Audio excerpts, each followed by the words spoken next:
Morning, everyone. My name is Kristin, Marra, and I'm here with my teammates, Martezian, Keelen, Kate Wessels, and John Law. And our project is truWheel, an automated bike wheel truing machine. So just to begin, this is the outline of what we'll be going over today. I'll begin with an introduction, and then we'll go into the console analysis and simulation, the electronics and the spoke actuation, then the stand design, and finally the conclusions and further development. Just to begin, what does it mean for a wheel to be true? A true wheel is one where the rim and the hub are concentric and laterally aligned, and there are equal loads on all of the spokes. Currently, the process of truing is a manual one. It requires the user to go in and place their wheel on a truing stand, spin the wheel, and then observe where the rim experiences the greatest deflection. The person then goes in and tightens or loosens the spoke nipples where the greatest deflection occurs to elongate or shorten the spokes. This process requires several iterations in order to get a wheel and true to a decent tolerance. The problem with this is that the process is subjective and tedious and it takes a long time. So our solution was to create a precise automated bike wheel truing machine. Our goal was to find an analytical solution to achieve trueness rather than the current guess and check process. Specifically, our objectives were to, one, increase precision. So manual truing has a tolerance of 1 millimeter, and we wanted to have a more precise tolerance than that. And also save time. Manual truing can take up to 30 minutes, and also we would inherently save time through automation. And our customers for this project were bike shops and bike enthusiasts. Now Sarah is going to speak about the user interface. Thanks, Kristin. So truWheel is a user-friendly machine. First, you mount the wheel by securing the axle with a quick release clamp. Then you slide the potentiometer and roller carts until they're in contact with the rim. Set parameters that pertain to your specific wheel, such as number of spokes, and then click go to start the truing process. So here's a short video that'll show you the 3 main functions of truWheel. So as the roller spins the wheel, the potentiometers sense and record the deflections of the rim at each spoke. This is put into our algorithm to determine which spokes need to be adjusted and by how much. And then truWheel actually finds those spokes and turns the nipples by the appropriate amounts, as can be seen here.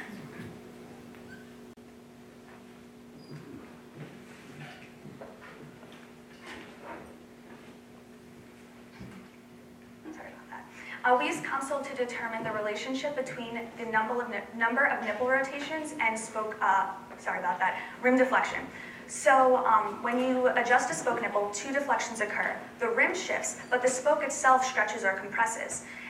Console helped us analyze the correlation between these 2 deflections, and using these 2 governing equations, we are able to determine that 1 millimeter of rim deflection is achieved by about 0.44 nipple rotations. So using this information, we are able to calculate how many nipple rotations are necessary to bring a certain part of the rim into true. So now Keelan's going to speak about electronics and data processing. Thank you, Sarah. So here on this picture, you can see 3 potentiometers, 2 on the sides and 1 in the center. The ones on the sides measure the lateral deflection of the rim as it goes around, and the one in the center measures the radial deflection.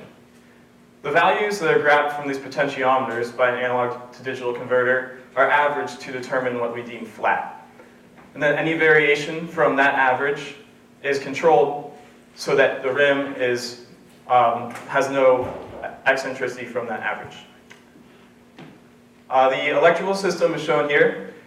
There's an expansion board that you can see with the LEDs on it that expands from a BeagleBone Black running embedded Linux and a Adafruit I/O system that controls all the inputs and outputs for those systems. The data that the microcomputer collects is processed. We take advantage of the fact that the system is quasi-static, so we don't have to worry about any dynamics. That means that we can use only proportional control to get flatness. The proportional control we use is what Sarah determined is the relationship between turns of the nipple and the rim deflection.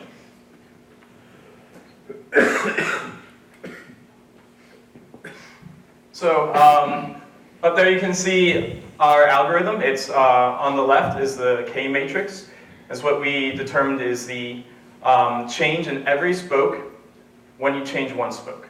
So that's determined from the console FEA analysis.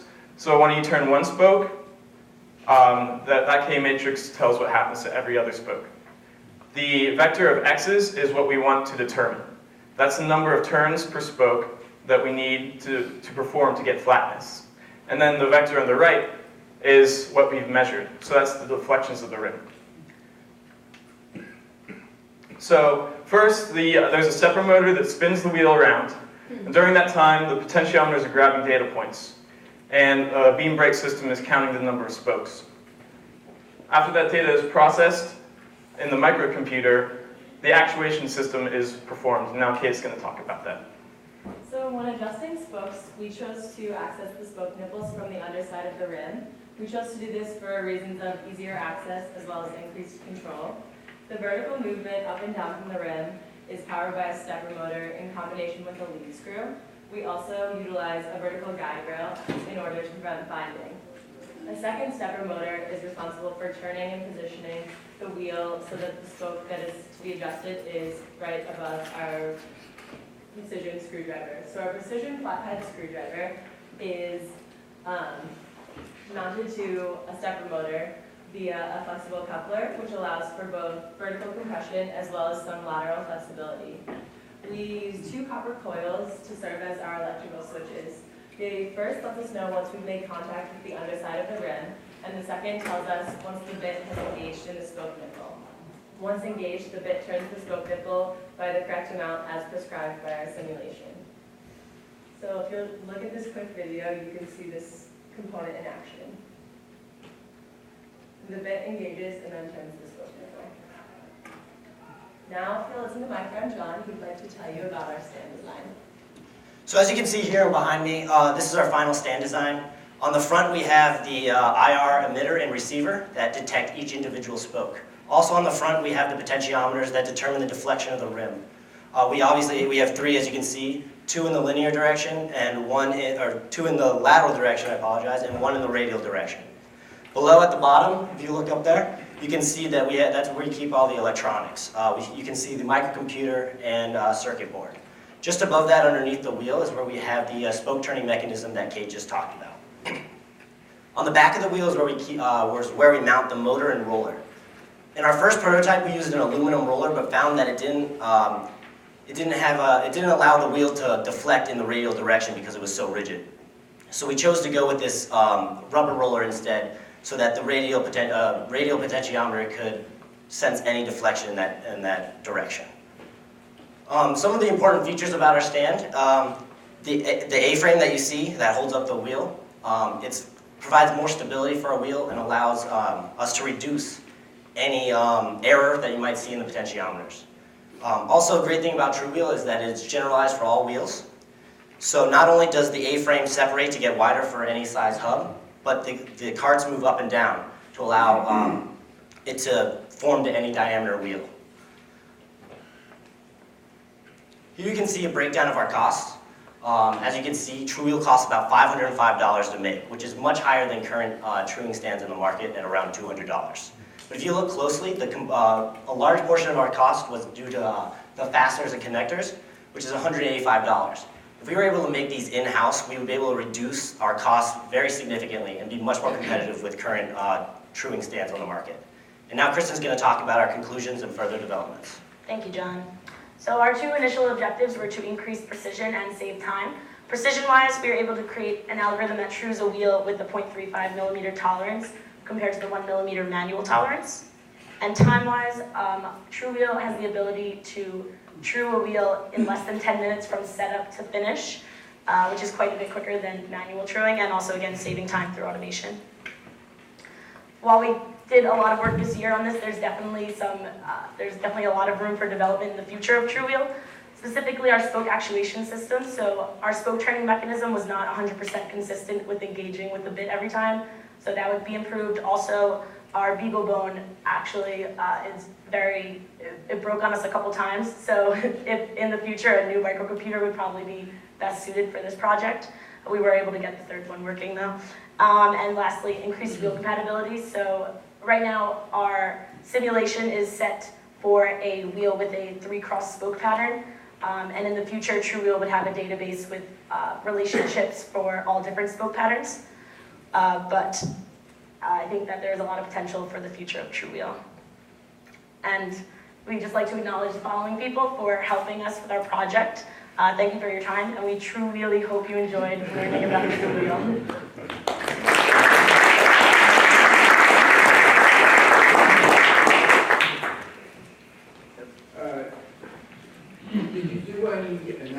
sort of testing on how true the wheel stays after use? So like after you ride on it for a while? No, we did not. We're just kind of worried about taking like untrue wheels and getting them as good as possible. And generally the things that cause a wheel to come untrue after time is leaving preloads in the spokes, so like wind up we call it, which is when you turn a spoke and the friction in the threads just twists the thin long spoke.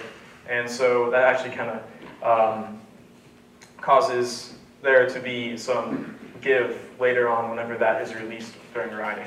So that's one big thing that can cause problems further down the road. Do people normally do this without the tire on the rim? Yes, usually without the tire on the rim. With the tire, it's hard to get the radial trueness because you don't have the hard edge on the outside. So if you wanted to get the radial trueness, you'd have to feel somewhere along the inside, and that's not consistent between Like with an auto tire, they balance the tire, the rim with the tire on it because the weight of the tire and the rubber and unevenness creates a little wobble, and they affix weights to the sides of the wheel with a similar electronic system. Wouldn't it, once you put a tire on it, wouldn't it change the properties of the trueness? It could, if it was a high pressure tire, could kind of falsely straighten the tire where the tensions on the spokes aren't actually that well balanced, and so the tire would accept some of the load.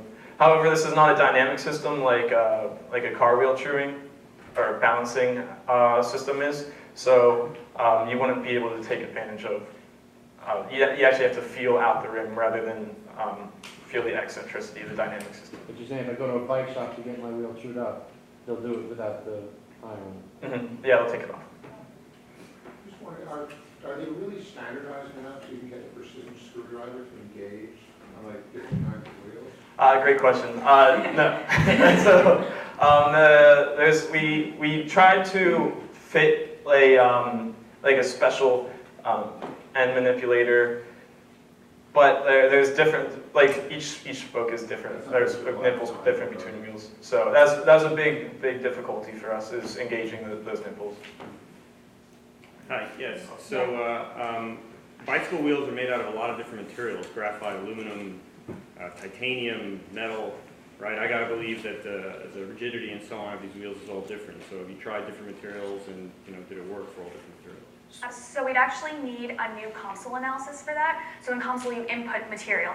We had a steel rim with steel spokes. Steel spokes are pretty standardized. And that's what gave us that relationship I spoke about, the 1 millimeter deflection to 0.44 turns. That would change depending on the material of the rim. So like we were saying, in the future, we hopefully have a database with all of these different relationships. Okay, so in other words, you calculate what but in manufacturing, some of these things are made individually, right? So there's no difference between one graphite wheel and another graphite wheel in terms of the deflection cost. Those are pretty standard across. As long as, also rim diameter, the spoke pattern, this is a 3-cross spoke pattern, all of those things are things to take into account. I'm a cyclist, so I'm very impressed with what you did. Do you know how they do this in the factories when they make the wheels? Yes, so they have big advantages in the factory because they assemble the wheel and they have, they know what their spoke nipples look like and everything, and they know the geometry of that rim perfectly and have their machines set up for that. The challenges with this is that it's generalized for wheels, so yeah, there's a lot of different things, but they do similar operations in the factory except with a much bigger and more expensive machine. Yeah. We actually looked at some of the videos of them doing it in the actual companies, and they actually do also come up from the bottom, and they spin it very similar to the way we spin it. They just have much larger machines. Did you do a commercial analysis to why a bike shop owner would want to buy this and sort of break even and sort of, I presume that you're selling on a business-to-business basis, so is there a motivation for buying something like this and profitability? Sure. So bike shops, if you've ever been to them, they're usually small, especially in urban areas like Philadelphia. Just a couple of workers. So we figure that when you go in to get your wheel trued, now you're occupying one of the workers' time for 20 to 30 minutes, depending on how good he is. And now you only have one other person in the shop who can actually help other customers. So we figured that this would be good for small bike shops who don't really have the personnel and staff. Thank you very much. Thank you.